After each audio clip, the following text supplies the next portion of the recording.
This podcast is sponsored by AXA Farm Insurance. AXA offers tailored cover to fit your unique needs, whether it's public liability or protection for your family home, outbuildings or farm vehicles. Based in Athlone, the AXA Farm team of agri-specialists and regional managers work together to ensure you receive the seamless support you need. Switching to AXA is easy thanks to an innovative online service that enables you to quickly and easily find the best cover for your needs. For more information, head to AXA.ie. AXA Insurance DAC is regulated by the Central Bank of Ireland. Thanks for listening, and we hope you enjoy the show.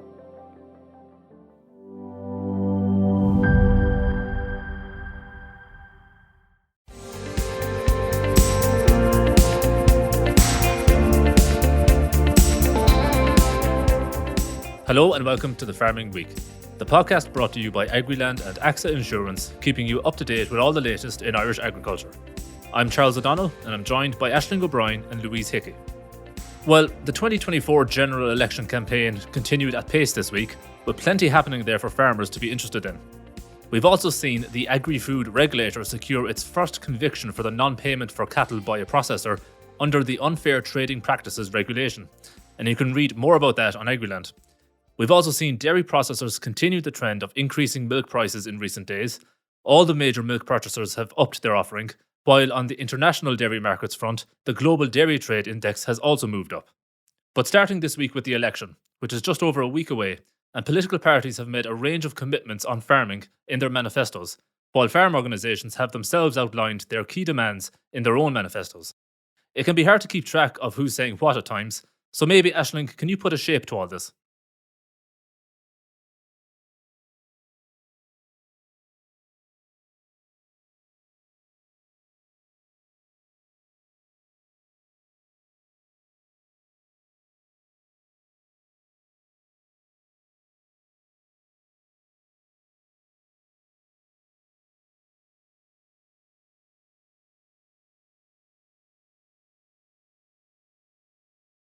Well, I'll try, Charles, because it's not just letters to Santa that are being written at the moment. There's a lot of promises being made and a lot of asks being made as well at the moment in the general election campaign. Of course, we go to the polls on Friday week on November 29th. So the makeup of the new government, you would hope, would become clear in maybe the week or two after that, but it will be up to the electorate to see who they return. But as you said, lots of promises and lots of pledges being made to the farming community.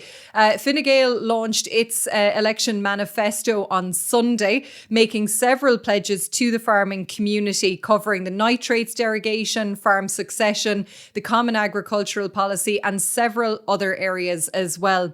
They said that they are dedicated to establishing a renewed partnership with farmers and the agri-food sector, which is something, of course, we've heard Fine Gael leader Simon Harris say repeatedly. And they also said that they'd promised to listen to the concerns of farmers and to foster an environment free from a culture of lecture and blame.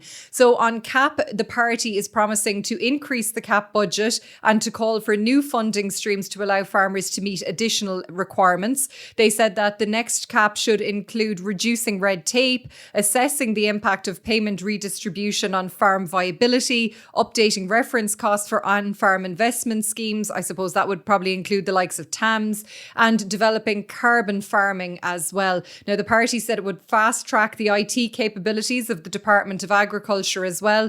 They pointed to a comprehensive farm succession policy, which they said they'd roll out within 100 days of the next government if they are back in power.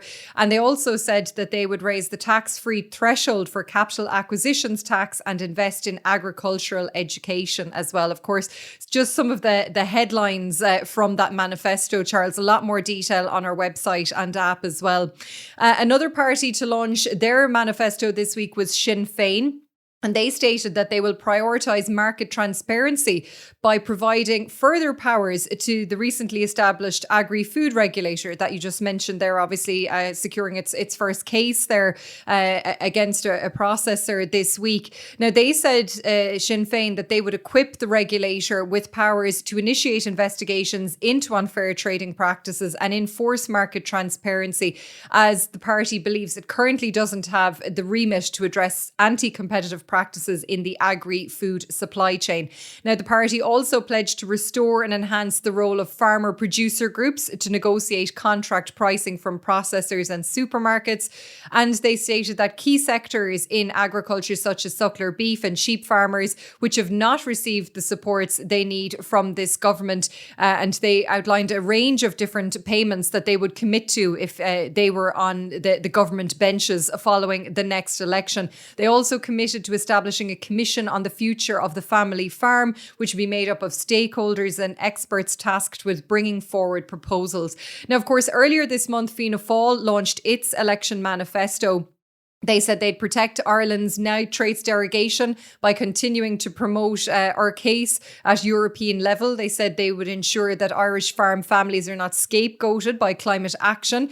And they said that they would seek separate funding in addition to CAP funding to support environmental ambitions on farms. They also said they would introduce a new income volatility taxation measure, which would allow a farmer to voluntarily defer up to 5% of their gross receipts in any 1 year. That is something that the Irish Creamery Milk Suppliers Association have asked for in their general election manifesto as well. We might come back to that in just a little while.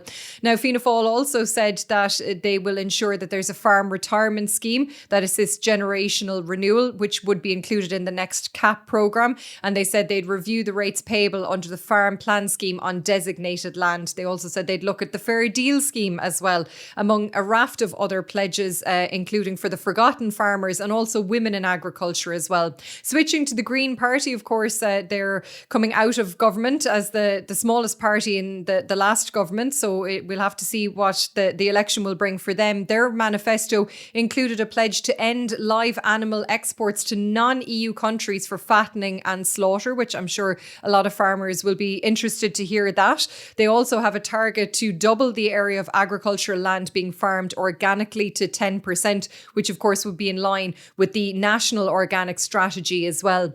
And they pledged to deliver on the strategic dialogue recommendation to end area-based payments in the next CAP, instead targeting greater supports towards activities and farming systems such as tillage and organics. And the party pledges to advocate for an EU nature restoration fund and to also use that climate and nature fund, which was unveiled in the budget for 2024, to support large-scale nature restoration projects on private and public lands and to create new national parks and nature reserves as well.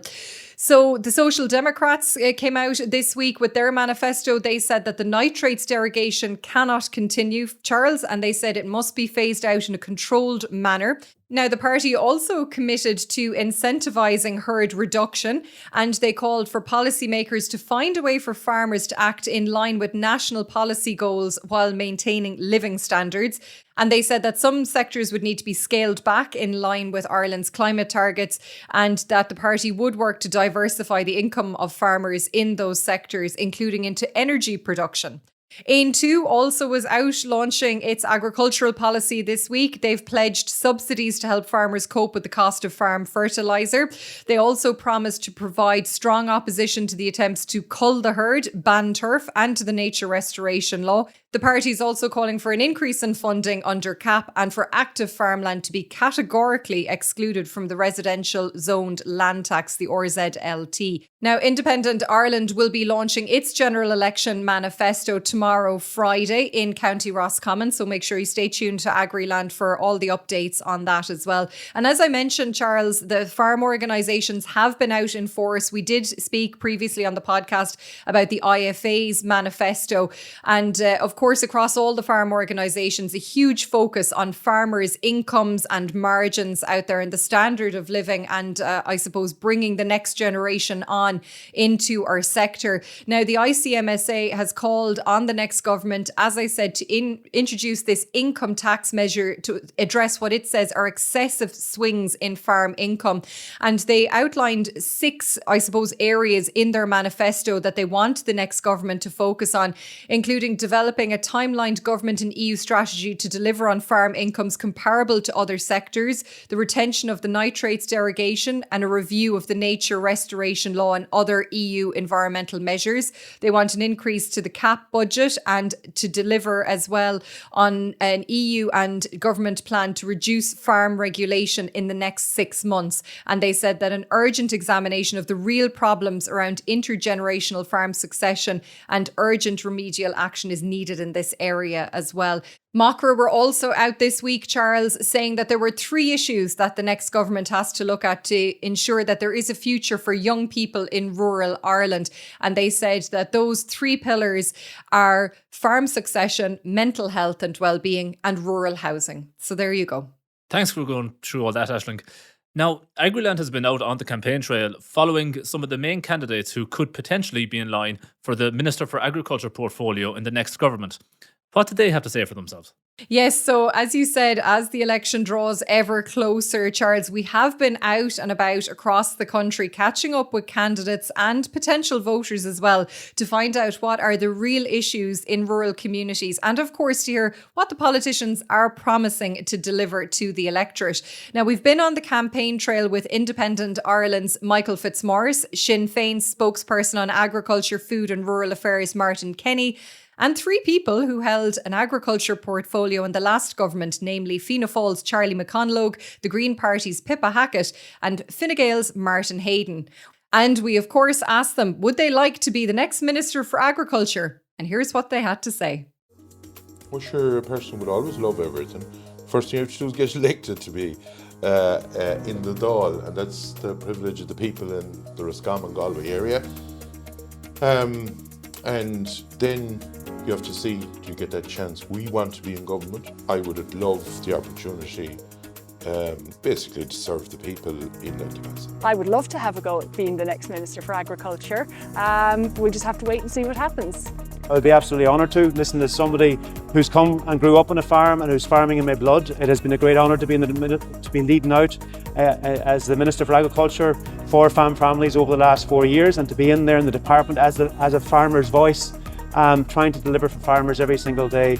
Listen, first step for me is to get elected, and the second step is to get Fianna Fáil back in there so we can deliver on our manifesto. I certainly do want to be the next Minister for Agriculture, and I want to be the person that goes over to Europe and argues with the Commission to get a better deal for CAP. I want to be there to protect the derogation. I want to be there to do all of those things, and particularly I want to be there to make farming profitable. Of course, look, first and foremost, I'd love to be re-elected as a TD for Kildare South. That's my number 1 priority during this campaign, and we in Fine Gael aren't second guessing anything, and it's been the honour of my lifetime to be able to serve in this role before now. So there you go, Charles. The countdown very much on for November 29th now. The polling card arrived here in Kerry to me. I'm sure it's arrived to your house as well. And the countdown is certainly on to election day. And no doubt there'll be more promises made between now and then. Well, we're going to move on now and talk about the weather. We're just on the way out of a cold snap that saw snow and ice warnings for most of the country. And no sooner are we over that than a named storm comes along.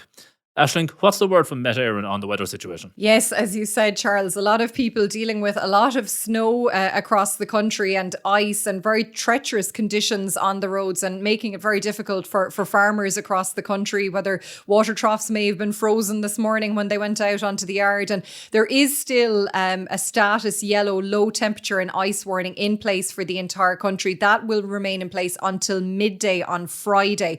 But as you said, no sooner than we are out of this cold snap, the weather is going to take a dramatic turn and we are going to get our second named storm of the season. Storm Bert is on his way and he is going to bring some very, very strong winds across the country and heavy rain as well.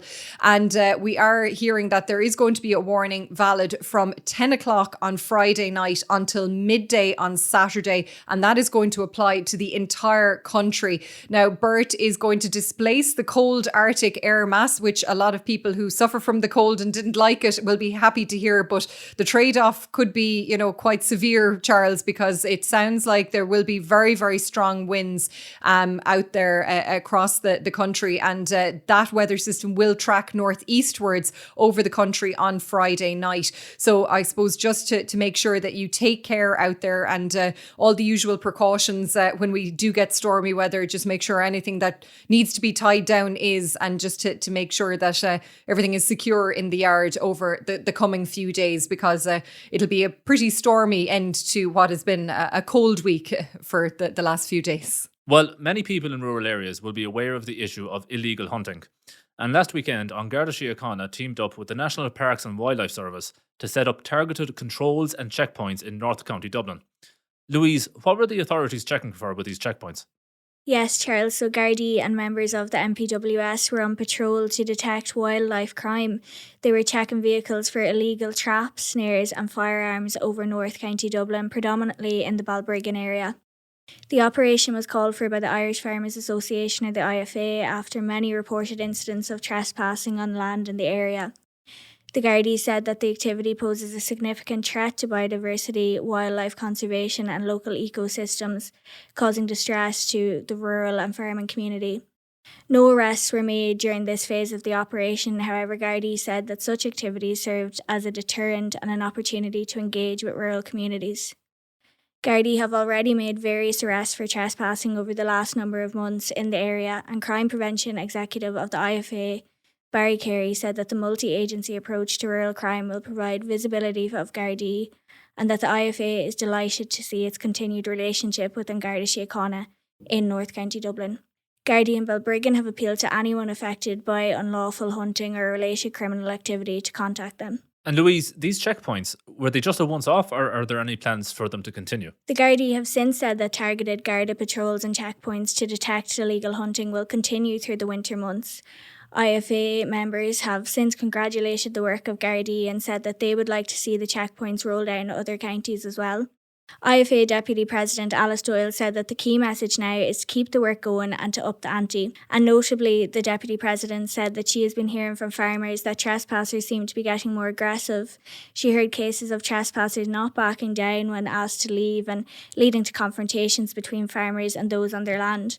She said that the IFA is asking farmers not to approach trespassers and to avoid confrontation, as you never know who you are confronting or what they might do, according to the Deputy President. The general advice from the IFA is to observe the events from a safe distance and report the incident immediately. Gardaí advised those reporting incidents to have their air code, townland and road number to hand. They should also give Gardaí details as to where trespassers may end up.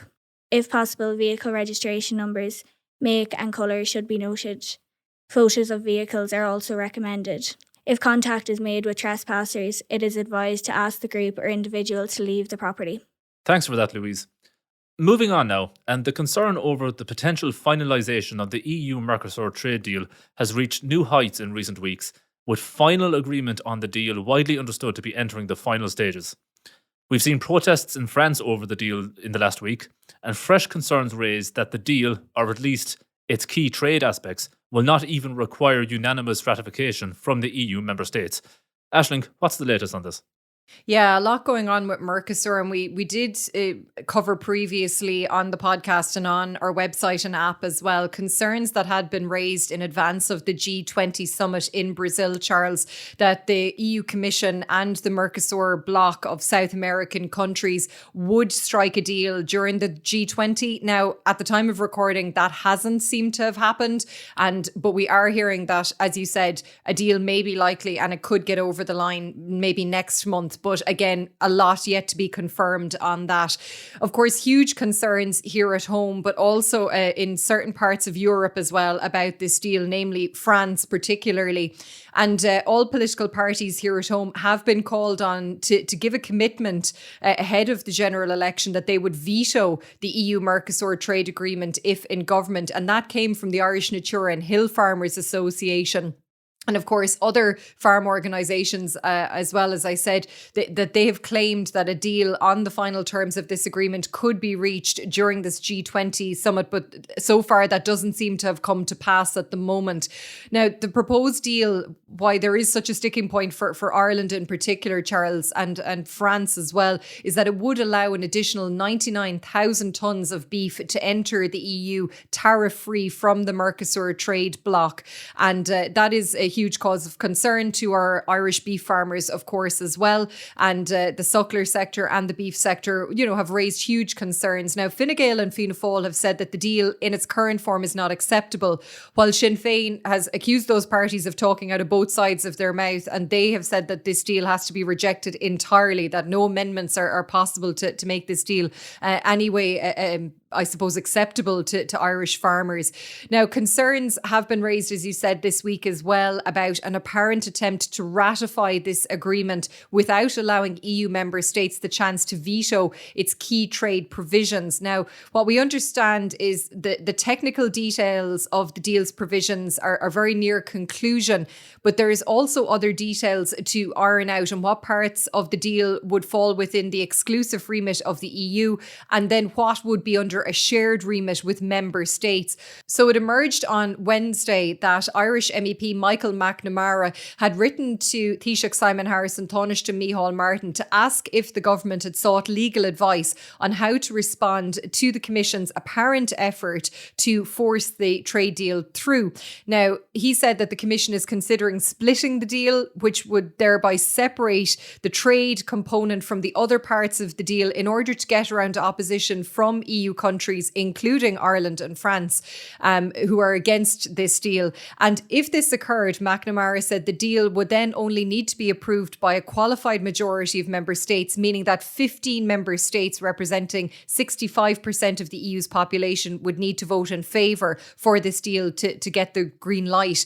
So the MEP also warned that ratifying Mercosur in this way, and circumventing national parliaments would damage the image of the EU, which of course is kind of based on democracy and promoting the virtues of democracy as well. And he said the push to split the deal like this is being driven by a number of German political leaders. Of course, Ursula von der Leyen, the EU Commission President, very much in favour of the EU-Mercosur trade deal going through. And McNamara claimed that if the Commission pursued this course of action, it would be a violation of the negotiating mandates that the EU member states gave to the European Commission. And therefore, in his view, it would be a violation of European law. So this whole move has been slammed this week as well by the Irish Cattle and Sheep Farmers Association. They said they've deep concern over these reports that the trade agreement could be split, separating out those trade provisions from those less pressing aspects. And the ICSA President Sean McNamara said that it would allow these trade-related aspects, such as the tariffs that I mentioned earlier and import quotas, to be presented to the Council of the EU in a way that would require only this qualified majority for approval, and avoiding the need for unanimity on this deal. And he said that if the trade deal is split in this way, Ireland's only recourse would be to go to the courts of the European Union. And Charles, you did mention France earlier on as well, and farmers across that country took to the streets again this week on Monday and Tuesday. They lit bonfires, they covered road signs, spray painted roads with anti-Mercosur rhetoric as well. They blocked roundabouts with tractors, and they definitely had their voice heard, that's for sure. And the French President Emmanuel Macron said he wanted to assure French farmers that they would not give up on food sovereignty, and France would not support the EU Mercosur agreement in its current version. He said it would jeopardise the competitiveness of the agricultural businesses, and it doesn't respect Europe's commitments in terms of environmental protections either. And also we saw protests from farmers in Spain this week about Mercosur, Charles, which is interesting because Spain is seen as a supporter of this controversial trade agreement. So look, we'll be keeping a very close eye on the twists and turns in Mercosur. There'll be a lot more to come on this trade deal, Charles, and stay tuned to the website and app for more. And Aisling, just while we're on the issue of farmer protests, And this doesn't concern the Mercosur deal because we're talking about a non-EU country here. But we've also seen separate protests in both Northern Ireland and Britain this week. What are they about? Yeah, so this all centres on the UK Chancellor of the Exchequer, Rachel Reeves' move in the UK budget to cap agricultural property relief in inheritance tax at £1 million. So as part of the budget, Chancellor Reeves said that while there would continue to be no inheritance tax due on combined businesses and agricultural assets worth less than £1 million, above that threshold, assets would be taxed at 20% from April 2026. And this has caused huge controversy across the UK and in Northern Ireland as well, because on Monday, the Ulster Farmers Union held a land tax rally and some 6,000 farmers attended the Exxon Centre for that rally outside Lisburn, a huge show of force to condemn and show their anger at this move by the UK Chancellor to bring this in as well. And the UFU President William Irvine said, "Our farms, our families and our very way of life are under threat." And he said that this inheritance tax move would be nothing short of devastating and that it would threaten every generation from the very old to the very young. Now, the UFU campaign, Charles, has received cross-party support, and the Northern Ireland First Minister, Deputy First Minister and the Agriculture Minister have all called on the Labour government in the UK to reverse the decision, with each of them writing to Prime Minister Keir Starmer and Chancellor Reeves as well. And in London this week, on Tuesday, we saw well over 10,000 farmers taking to the streets near Westminster, urging the government to backtrack on this move as well. And they included TV personality and farmer Jeremy Clarkson, who urged the government to back down over the policy. He said it was a hammer blow to the back of the head for the agricultural industry. So look, a lot of unhappy farmers with that move in the UK budget, Charles, and we'll have to see if their concerns are acceded to by the government in the UK. Yeah, we'll have to watch that very closely, Aisling. Separately, and bringing it back closer to home, we got an update this week on the new producer standard for beef, sheep and dairy. Burbia has confirmed to Agriland that the standard, which has been subject to a lot of discussion between stakeholders, will not be agreed before the end of the year. The new quality assurance standard will replace the current farm standards for beef, sheep and dairy, forming a new consolidated standard. So it looks like discussions to finalise that new standard will continue into the new year.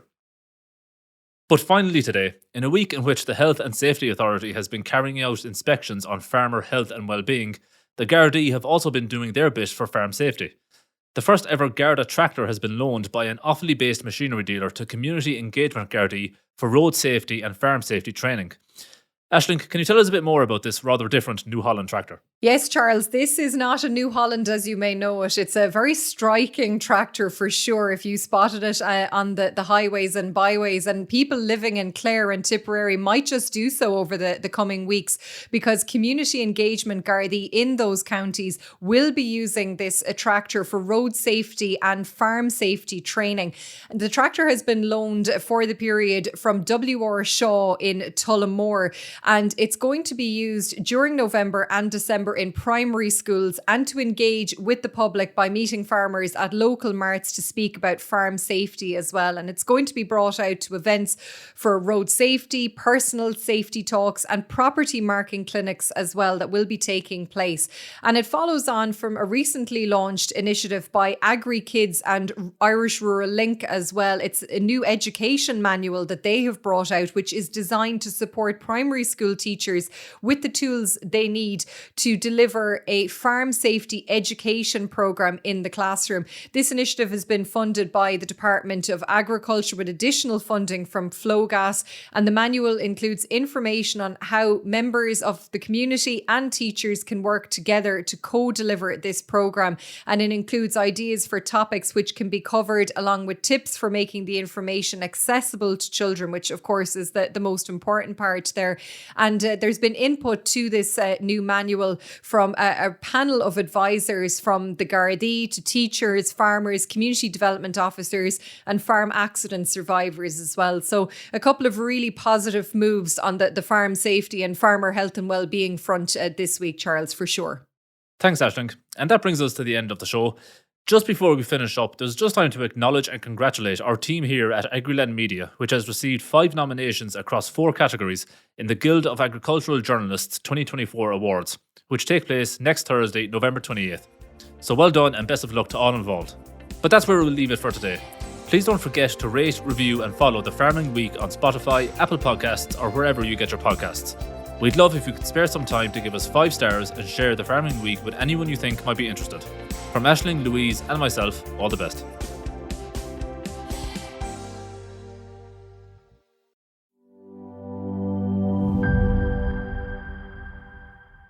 This podcast is sponsored by AXA Farm Insurance.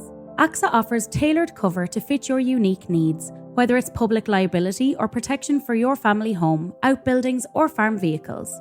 Based in Athlone, the AXA Farm team of agri-specialists and regional managers work together to ensure you receive the seamless support you need. Switching to AXA is easy thanks to an innovative online service that enables you to quickly and easily find the best cover for your needs. For more information, head to AXA.ie. AXA Insurance Stack is regulated by the Central Bank of Ireland.